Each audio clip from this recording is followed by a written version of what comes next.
nañu tuub te jéggalu suñu borom li fi ñoom maam bàyyi woo. kon asalaamaaleykum cher internaute ñëwaat na nag ci émission bi lii bonus la bonus ci li nga xam ne moom la ñu tuddee léegi muy émission gëstu di suñu premier numéro fii ci Yoff tey nag ma fekk benn xale bu jigéen boo xam ni jàmbaar la xeexkat la nekk exemple parmi les jeunes filles yi nga xam ne yeewoo fi Sénégal surtout Ndakaaru damay dem rek jaay ko tuuti rek moom mu joxe réaction am la moo tax mu am volonté ak ngëm-ngëm maanaam di jaay fi nga xam ne mooy Yoff ci alignement pharmacie Al Mahdiou bi kon du ma def lu ànd ak sama caméraman Moussa Ndiaye mu jox ma tuuti rek ci réaction ndaw si nga xam ni liggéeykat la mais soxna si maa ngi ziar tur bi na la. ziar Bintu. waaw Bintu Guèye laa tudd. Guèye. loolu leer. Moussa xam nga Moussa. ma wiiri Bintu. waaw maa ngi ziar. delloo ziar. mais Bintu yow man dama la fan. man personnellement dama la fan xamal tama fan la parce que dama gis saa yi mu ñëwee fi sama gars yi fii di waxtaan si dama lay gis ngay dóor waar di joob mënoon na def comme say morom li xew ci jamono yi ñëpp xam nañu ko mais yaa ngi jaayante quoi lan moo la poussé ba ngay ñëw fi di def commerce.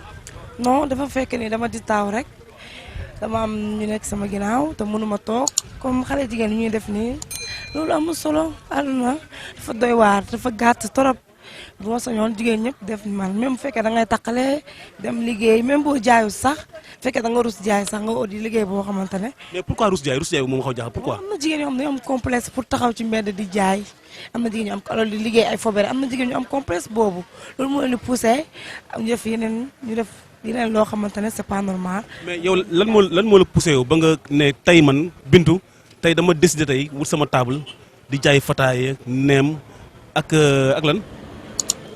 ak resol maanaam ba tax na xale yi may xale jigéen ñi fii ñëw fii di rang ku nekk di xaar sa plate wala sa bool am na ñoo xam ne dañuy commandé seen kër nga def livraison à domicile maanaam lan moo maanaam loolu noo gisee yow.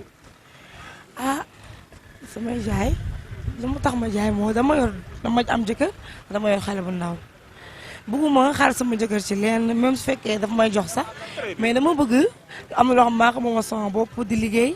même su fekkee damay liggéey ñu may fay sax garaawul mais loo xamante ne bu dee dinaa xam ne lii maa ko ñàkk sama liggéey la. mais ban différence la am par rapport ak ba nga doon liggéey ban différence la am. ban différence la am ba nga doon liggéey ak laata ngay ak instant bi ngay liggéey nii ban différence nga lan nga sentir maanaam lu am différence quoi côté financement.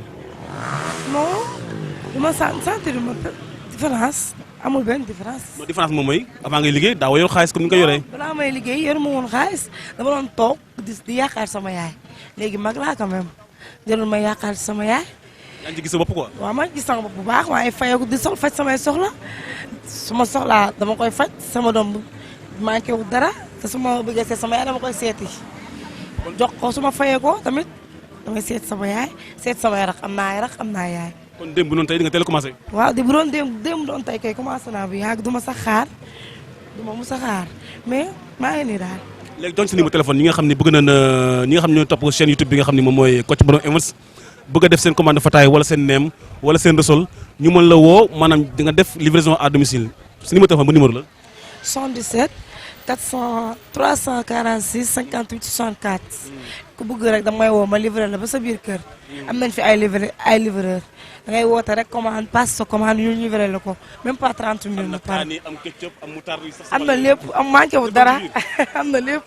jërëjëf waaw kon bokk ni ngay wax rek ñoo ngi fii ñu lii lay wër jeunes yi nga xam ne ay bañkat lan jeunes yi nga xam ne ay jobkat lan jeunes yi nga xam ne dañu bëgg maanaam njëriñ seen réew ñooñu la Kocc Borom di wër ñooñu la ñuy wane donc leen wax rek ñoo ngi Yoff fii ci Bintu Guèye sama doom baay di jigéen boo xam ni ndaw la mais mi ngi koy jaayante dégg ngeen li mu wax kon jigéen bu nekk war nga mën roy ci moom maanaam liggéey xam ni liggéey rek moom mooy la am njëriñ leneen loolu nekk lu dul liggéey luy safaan amul la njëriñ ndax lu mu yàgg ni ko gis kon def leen ni Bintu Guèye liggéey ni moom fii seen émission gëstu Kocc Borom Events à Yoff kon Moussa jërëjëf.